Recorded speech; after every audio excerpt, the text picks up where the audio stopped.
بس عطونا شباب يتعدوا. يلا حاسب ريس الثاني. يلا مين؟ يلا يلا كابتن كريم. يلا جلال ارجع ورا. تعالى يا عم. يلا يا سالم.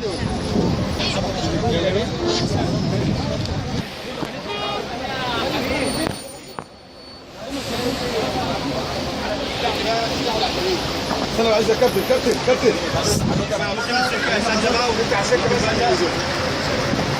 بسرعه عشان طريق محترم ثواني. احنا بنشكر كل الرجال وبرضه اشكرنا العسكري برضه اللي الملعب لا ده برافو عليهم.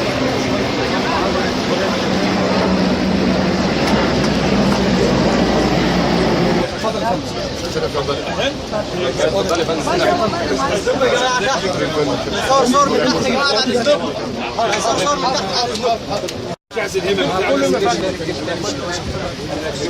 ايه يا باشا؟ مين فيلم صور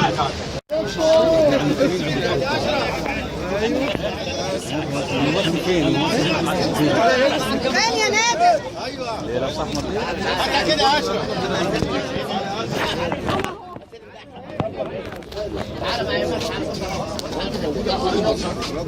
حتى بطلت ده مزعج.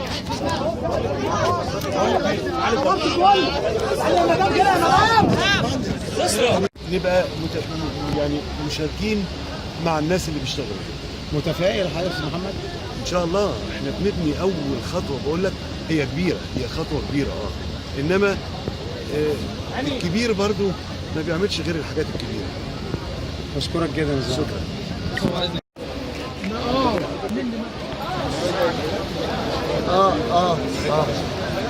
ان شاء الله متفائل بالمشروع. ما اعرفش والله يا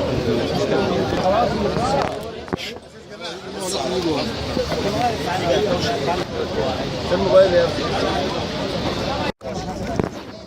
يلا يا اشرف. يلا يا واد. تمام يا كابتن.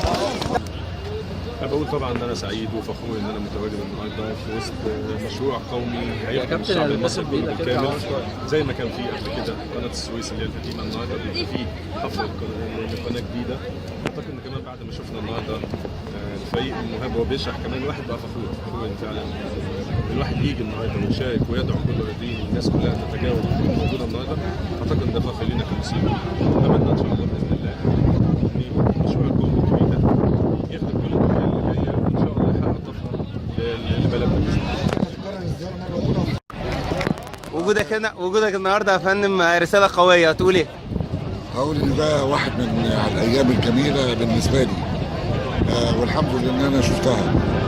حاجات كتير عدت على البلد شاركنا في بعضها وما شاركناش في بعضها، لكن بعتقد المشروع ده كلنا لازم نشارك فيه.